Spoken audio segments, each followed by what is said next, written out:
আনলে কেন? আজকে একটা থাপ্পড় মারতাম ঠিক হয়ে যেত পুরো। তুমি কি কিছু বললে না কেন? একটা থাপ্পড় মারতে। আমার কথাটা তো শোনো। আমার হাত নিজে নিজে হাওয়ায় থেমে গেল, আমি থামাইনি। যে বাচ্চাটা একটা রুটি শেষ করতে পারতো না, সেটা একবারে এক ডাব্বা গোলাপ জামুন খেয়ে নিচ্ছে। এমন জানোয়ারের মতো খাচ্ছে। আর তার চোখ দেখেছো তুমি? কেমন লাল আর রাগী ছিল। ওর তাকানোর পর আমার হাত হাওয়ায় থেমে গেল। অনেক চেষ্টা করেও নড়েনি। এ তুমি কি বলছো? কিছুই তো বুঝছি না আমি।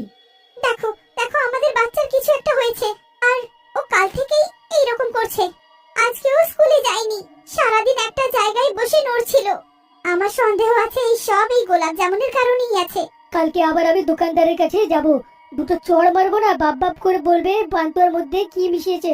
পরের দিন রামলাল ওখানে যায়, কিন্তু ওখানে কোনো দোকান দেখতে পায় না। আরে এখানে তো ছিল, কোথায় গেল? আরে দাদা কি হয়েছে? চিন্তিত হয়েছো কেন? এখানে একটা পান্তুয়ার দোকান ছিল, কে জানে কোথায় গেল?